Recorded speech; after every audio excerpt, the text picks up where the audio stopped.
Oh. Oh. Mec, tu fais quoi là? Bah je suis en train de prendre de la créatine, pourquoi? La créatine? Mais t'es un malade, c'est super dangereux. Ah bon, c'est dangereux? Je suis pas au courant. Ouais, c'est ça, ouais. Tu veux juste doper en fait. T'es sûr c'est un produit dopant? C'est pas moi qui le dis, je l'ai vu à la télé. Mais c'est pas possible d'entendre des conneries pas. Ah ouais, c'est la télé qui l'a dit, hein. On va voir ensemble. D'accord, faisons comme ça.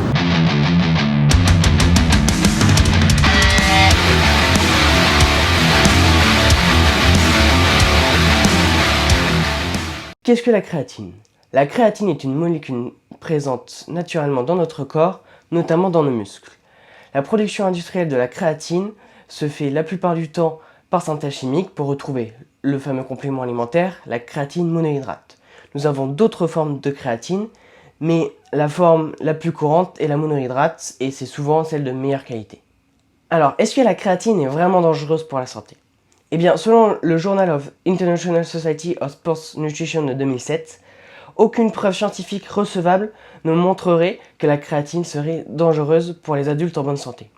Au contraire, plusieurs études suggèrent qu'elle pourrait même avoir des effets bénéfiques, notamment sur certaines pathologies comme les maladies neuromusculaires et neurodégénératives. Par ailleurs, elle est également utilisée dans le cadre de la sarcopénie chez les personnes âgées, contribuant ainsi à limiter la perte de masse musculaire. Par contre, à ce que j'ai pu voir, la prise de la créatine chez les adolescents est un sujet un peu plus délicat. Selon plusieurs études cliniques où la créatine a été utilisée pour traiter des maladies pédiatriques, aucun effet secondaire néfaste n'a été constaté chez les enfants. Cependant, il est important de noter que peu d'études ont directement étudié les effets de la supplémentation en créatine chez les adolescents en bonne santé, visant une amélioration de la performance sportive. Alors, pour les jeunes athlètes, cette étude recommande de respecter certains points. De 1, l'adolescent doit avoir dépassé la puberté et être impliqué dans un entraînement sérieux et compétitif pouvant bénéficier d'une supplémentation en créatine. De 2, son régime alimentaire doit être équilibré pour garantir un rapport nutritionnel suffisant. De 3, l'athlète et ses parents doivent être informés des réalités concernant la supplémentation en créatine. De 4, les parents doivent donner leur accord et assurer un suivi. De 5, la prise de créatine doit être supervisée par un entraîneur, un coach ou un professionnel de santé. De 6, il est essentiel d'utiliser des suppléments de qualité. De 7, les doses recommandées ne doivent pas être dépassées. Alors, est-ce que ces recommandations constituent une preuve que la créatine pourrait être néfaste pour les adolescents?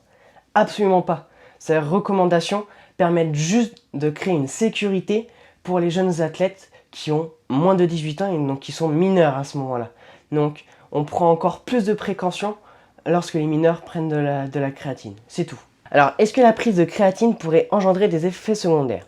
C'est souvent une inquiétude courante que la créatine pourrait causer des effets secondaires, notamment sur les reins et le foie. Ça pourrait les abîmer.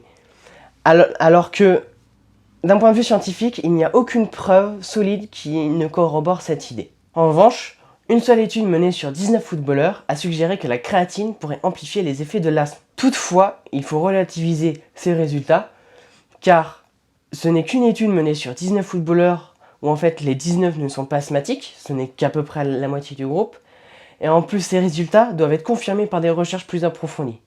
Donc si vous sentez que en prenant de la créatine, vos crises d'asthme sont plus importants, vous pouvez arrêter, sinon si vous ne remarquez rien, il n'y a aucun problème.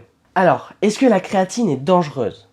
Eh bien pour les adultes en bonne santé, absolument pas. Même au contraire, elle pourrait être bénéfique dans certains contextes médicaux. Pour les adolescents, restez prudents, ne dépassez pas les doses et le prenez que si vous vous entraînez pour la performance ou dans des contextes médicaux lorsque le médecin vous le propose. Mais en plus, la plupart des études que j'ai prises donnaient des doses bien supérieures aux doses recommandées. La dose recommandée étant de 3 à 5 grammes par jour, les études, elles, donnaient environ 20 à 25 grammes par jour pour chaque sportif, bien supérieure à la dose recommandée. Alors, si ces études concluent qu'il n'y a pas d'effet néfaste sur les reins ni au foie, alors il n'y a aucun problème lorsque vous prenez des doses recommandées. D'ailleurs, ça ne sert pas à grand chose de dépasser 5 grammes par jour.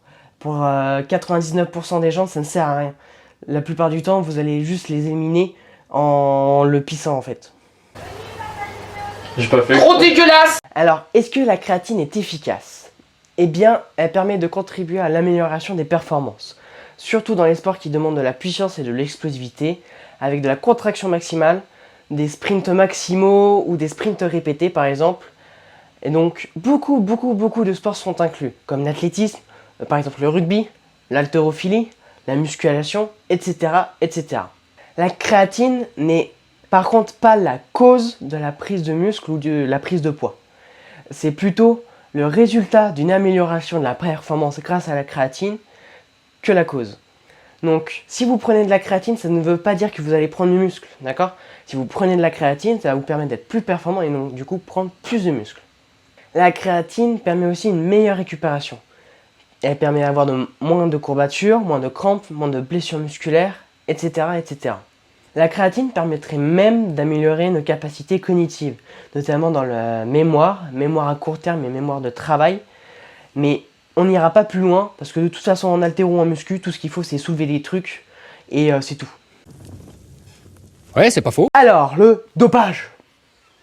Est-ce que la créatine est un produit dopant? Ouais, j'étais gênant ma gueule, ouais. Eh bien, désolé de vous décevoir, mais dans les faits, selon l'Agence mondiale antidopage ou la WADA, la créatine n'est pas un produit dopant. Donc un athlète ou un coach qui prend de la créatine ne sera jamais sanctionné parce qu'il a pris de la créatine. Mais comme je sais qu'il y aura des guignols qui, pour me contredire, vont utiliser d'autres définitions, je vais utiliser celle du Larousse. Il y en a deux. Ça va péter! Péter! Fait d'administrer, d'inciter à l'usage, de faciliter l'utilisation en vue d'une compétition sportive de substances ou de procédés de nature à accroître artificiellement les capacités physiques d'une personne ou d'un animal ou à masquer leur emploi en vue d'un contrôle. Deuxième définition maintenant. Action de se doper avec des excitants. Dans les mots importants, il y a accroître artificiellement, qui est le contraire de naturel, et excitant. Pour ce faire, je vais vous donner la définition de naturel. La première est qui est directement issue de la nature, du monde physique, qui n'est pas le fait du travail de l'homme par opposition à artificiel ou synthétique. La deuxième, qui est fait uniquement à partir de produits bruts, sans mélange avec quelque chose d'artificiel, de synthétique. Donc, comme la créatine est un produit en poudre, c'est un produit transformé par l'homme en laboratoire. Donc, la créatine rentrerait dans la définition du produit dopant. Mais, il faut savoir que ce qui n'est pas naturel, on en mange beaucoup alors, si on prend cette définition. Parce que les arômes artificiels, les conservateurs et les exhausteurs de goût sont aussi faits par l'homme en laboratoire la plupart du temps. Et on retrouve ça dans le coca, la charcuterie, les yaourts aromatisés, les Pringles, etc., etc. En plus, notre définition est un peu bancale parce qu'elle intègre la notion d'excitant. Le problème, c'est que le café, c'est un excitant. Donc, si on prend un café, on se dope en fait au final.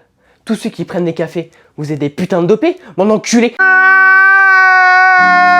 Alors jusqu'ici, du coup, ça montre que j'ai raison, je suis le meilleur. Bah ouais, logique. Donc, j'ai voulu quand même chercher des arguments contre la créatine. Et comme moi, bah du coup, en fait, je suis un peu con, j'ai fait mes recherches avant de trouver des contre-arguments, et bah je suis plus vraiment objectif. Donc, j'ai demandé à des camarades de classe de me donner des contre-arguments contre la créatine. Psychologiquement, je prends pas de la créatine, même en sachant que c'est pas du dopage, parce que j'ai l'impression que c'est un cheat code un peu. Ouais, bon, j'ai pas non plus les camarades les plus intelligents de la promo. C'est pas grave. Alors, pour cet argument-là, c'est pas forcément, il est un peu bancal, mais c'est pas grave. La créatine n'est pas non plus un cheat code, d'accord? Déjà, tout le monde peut en consommer, et en plus ne remplace pas une alimentation équilibrée. Vous pouvez bouffer des McDo tous les jours en prenant de la créatine, vous serez toujours une brêle, d'accord? Mangez déjà sainement et ensuite les compléments alimentaires après. Enfin, il y aura des différences individuelles dans la manière d'assimiler ce complément alimentaire. Certains vont plus ou moins avoir des performances augmentées et d'autres pas du tout. Mais la créatine n'est en aucun cas un cheat code. On va pas devenir Ronnie Coleman du jour au lendemain parce qu'on aura pris de la créatine. Ce n'est pas possible. Ou idem, notamment pour les femmes, vous n'allez pas prendre 10 kg de muscles juste en prenant de la créatine, ce n'est pas possible. From Brazil, Levina. L'autre argument qui est un peu plus compliqué à démonter, c'est l'argument des réserves maximales en créatine. En effet, pour un individu de 70 kg environ, nos réserves sont d'environ 120 grammes. Mais on peut augmenter ces réserves de créatine en prenant notamment de la créatine en poudre jusqu'à 160 grammes pour un individu toujours de 70 kg. Or, dans nos produits alimentaires classiques, on ne peut pas avoir beaucoup de créatine. L'exemple où il y a plus de créatine pour 100 grammes, c'est le porc. Il y a 0,5 g pour 100 g de créatine. Ça veut dire que pour avoir la dose maximale recommandée, il faudrait manger 1 kg de porc. C'est énorme et ce serait beaucoup trop toxique pour nous. Parce que la surconsommation de viande est aussi toxique pour la santé, contrairement à la créatine. En plus, pour les végétariens, c'est encore plus compliqué d'avoir de la créatine. Souvent, les produits qui sont très riches en créatine, c'est les viandes. Donc ceux qui ne mangent pas de viande, ça va être un peu plus compliqué. Donc la supplément en créatine, surtout pour les sportifs, va être vraiment super importante pour eux. Maintenant qu'on a dit tout ça, quelle créatine on peut prendre et comment en prendre? Dans l'ensemble, c'est la créatine monohydrate qui semble être la plus efficace et la plus qualitative parmi les autres types de créatine. Et c'est souvent aussi la moins chère. Souvent, prendre entre 3 et 5 grammes de créatine par jour est largement suffisant. Comme j'en ai parlé, les études donnent beaucoup plus de créatine, mais il n'y a pas forcément de différence significative entre les deux et c'est souvent parce que ce sont vraiment des athlètes experts. Mais pour ceux qui ne font pas plus de sport que ça et en plus n'ont pas beaucoup de budget, prenez seulement entre 3 et 5 grammes, c'est largement suffisant. Il semblerait qu'ajouter de la bêta-alanine en plus de la créatine, donc la bêta-alanine c'est aussi un complément alimentaire qu'on peut retrouver dans notre alimentation, semble aussi améliorer encore plus la force, le taux de masse maigre, améliorer le pourcentage de masse grasse, ainsi que la réduction de la fatigue musculaire. Il y a aussi certaines études qui font prendre des glucides et des protéines lors de la prise de créatine, mais certaines vont parler de problèmes de digestion suite à cette ingestion avec des glucides. Donc si pendant vos repas, en prenant de la créatine, vous voyez que vous avez des problèmes de digestion, vous pouvez me prendre à côté. Moi, j'ai pas vu vraiment de différence entre pendant le repas et après le repas, donc vous faites comme vous voulez en fonction de vos habitudes. Le plus important, c'est de prendre la créatine tous les jours régulièrement, proche de l'entraînement. Soit avant, mais moi souvent je recommande de prendre après, ça permet de mieux récupérer. J'espère que cette vidéo vous a plu, j'espère qu'elle vous aura appris beaucoup de choses sur la créatine, que les gros boomers ne diront plus que la créatine c'est un produit dopant, et que vous ne croirez plus tout ce que les médias disent comme conneries, notamment dans l'univers de la musculation et de l'haltérophilie. Allez, salut!